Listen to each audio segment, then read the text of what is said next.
Bosch, Les Diables de Maître Jérôme, qui est un texte qui a un écho un petit peu particulier pour moi, puisqu'il y a quelques semaines, pour la première fois depuis le monde d'avant, je pouvais reprendre l'avion et me rendre à l'étranger. Et la destination que j'avais choisie, que je vous avais choisie parce que j'étais accompagné, c'était Madrid. Et donc j'ai eu la joie et le plaisir de retrouver les œuvres du Prado dans ce magnifique musée, en plein cœur de la ville, évidemment. Et puis aussi de contempler les collections du musée Thyssen, juste à côté, très riche de peintures flamandes. Et évidemment, moi j'ai toujours été particulièrement touché par l'art ancien. Alors, je parle un petit peu de moi pendant 2 minutes, et puis ensuite on parlera du texte. Mais c'est vrai que je suis diplômé des Beaux-Arts de Nantes, et qu'en tant qu'étudiant aux Beaux-Arts et dans la culture, c'est l'extrême contemporain qui était vraiment au cœur de ma vie, d'enseignant même par la suite. Et il m'a fallu en fait m'approcher des œuvres d'art ancien pour éprouver une véritable émotion esthétique. Parce que, en étant moi-même praticien, parce que j'étais praticien, on a souvent tendance à démonter ce qui est fait, produit par d'autres. Et en étant confronté à des œuvres d'art ancien, on est dans des univers totalement différents. Et c'est ce qui m'a toujours passionné. La peinture flamande m'a toujours beaucoup intéressé, notamment les œuvres de Van Eyck ou de Rogier van der Weyden. Il y a cette magnifique déploration qui est une œuvre absolument extraordinaire, avec un format très particulier au musée du Prado. Et il y a cette fameuse salle consacrée entièrement aux œuvres de Jérôme Bosch.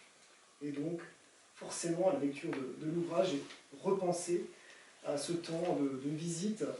Je crois que les œuvres de Bosch nous demandent une exigence du regard, s'approcher, regarder par les détails, se reculer, prendre le temps du recul, et on prend vraiment un temps d'observation.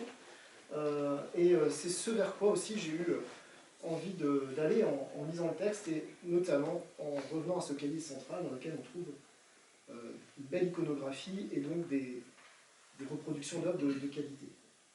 C'est un objet hybride, puisqu'on peut imaginer qu'il relève à la fois de l'essai biographique, où le contexte aussi historique est raconté par le détail, et puis on trouve quelque chose qui est un peu singulier, qui prête un petit peu à confusion, qui peut nous troubler aussi, à savoir des écrits de Jérôme Bosch lui-même.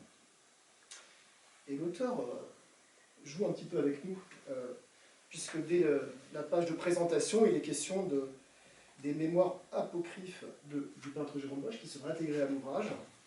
Et page suivante, le texte de Jérôme Bosch a été traduit en français contemporain. Donc ça nous laisse une sorte de trouble. S'agit-il d'une simple transcription de textes peut-être disparus mais réapparus de Jérôme Bosch, ou non connus? Est-ce qu'ils ont été entièrement réécrits par l'auteur? Et de quelle manière? Donc ça interroge, évidemment. Et ce qui est intéressant, c'est que ce texte aussi nous permet de rentrer dans l'analyse, par le détail, des œuvres, plutôt dans la seconde partie, puisque on revient quand même pendant les premières pages sur la formation, les années de formation, et c'est toujours assez fascinant de voir le contexte et comment, quand on ne connaît pas forcément d'ailleurs bien la peinture flamande ou ce travail d'atelier, qui est effectivement un travail d'appropriation, un travail dans la durée, et petit à petit l'artiste devient, après être passé par le statut de disciple, prend un statut particulier. Voilà. Et ça, c'est vraiment passionnant. Voilà, donc ce que j'aimais en fait en lisant ce texte, c'est de pouvoir entrer dans la psychologie, dans la psyché de Jérôme Bosch, et en particulier avec ses vrais faux ou faux vrais carnets de Bosch lui-même.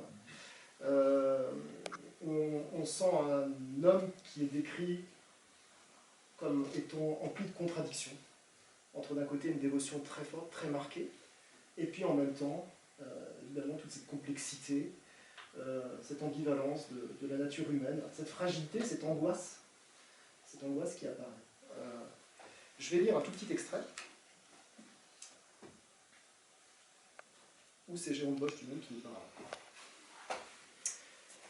Il ne faut pas imaginer que mon chemin fut un tapis de roses me levant progressivement vers le firmament des peintres. Cet univers inquiétant parfois me rentrait dans la tête et les gnomes me labouraient la cervelle sans que je puisse m'en défaire. Je passais tant de temps à les imaginer puis à essayer diverses formes que dès que le sommeil me prenait, je devenais obsédé. Première victime de mon monde imaginaire. Mes nuits fort courtes s'encombraient de cauchemars et je m'éveillais parfois au plus noir, couvert d'une sueur glacée. Aled était alors mon seul réconfort. Dans ses bras, partageant sa chaleur, mon esprit s'apaisait et son calme m'irradiait. Les battements de son cœur et son souffle fluet me replaçaient progressivement dans un sommeil réparateur. Mais je vivais au milieu d'une étrange ménagerie. Je me souviens d'un personnage énigmatique. Une tête barbue et un regard inquiet, greffé sur deux pattes griffues et poilues, le tout terminé d'une queue de lézard avec des boucliers en guise d'oreilles. Je tournais autour de cette image sans rien trouver qui me satisfasse. Un casque cachait trop les yeux, une tête chauve manquait d'équilibre. Je multipliais les essais jusqu'au moment où je l'affublais d'un énorme bonnet rouge, gonflé comme une baudruche, un peu à la manière des turbans des Mahométans. Dans cet appareil, seulement, il prenait tout son sens, c'est-à-dire devenait parfaitement inquiétant et pouvait rivaliser avec le dragon vert et le monstre trompette du même plateau. L'horreur n'est qu'un déséquilibre proche.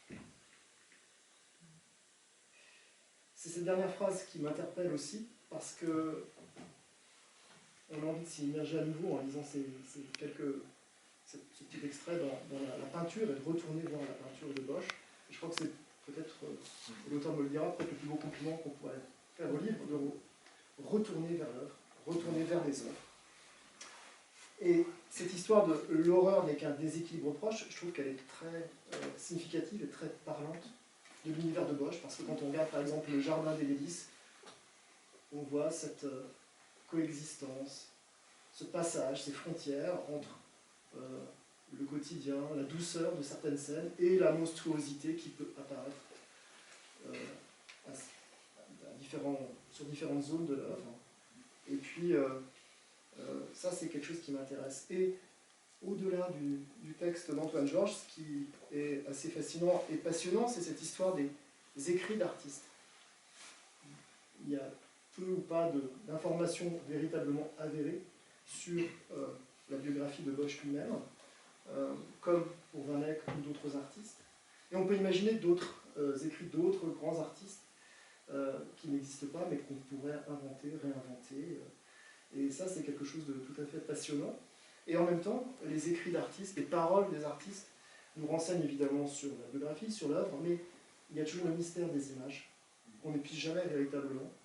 Et c'est ça qui me semble aussi intéressant à dire, et en particulier chez Bosch, qui est un peintre qui à la fois est complètement, et ça Antoine le montre bien dans son livre, empreint de mysticisme et complètement dans son temps.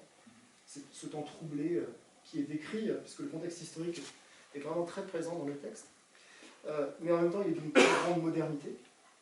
On sait par exemple qu'André Breton s'est intéressé beaucoup à Bosch, voyant en lui un artiste visionnaire, et la conscience déploie complètement dans les œuvres de Bosch aussi, donc c'est cette balance aussi entre une très grande modernité et puis en même temps cette empreinte très forte du temps de Bosch lui-même, qui est intéressante et qu'on n'épuise jamais totalement. Voilà. Et donc je pense que c'est aussi ce qu'on trouve dans le texte, et c'est ce qui m'a intéressé. Voilà. Merci beaucoup.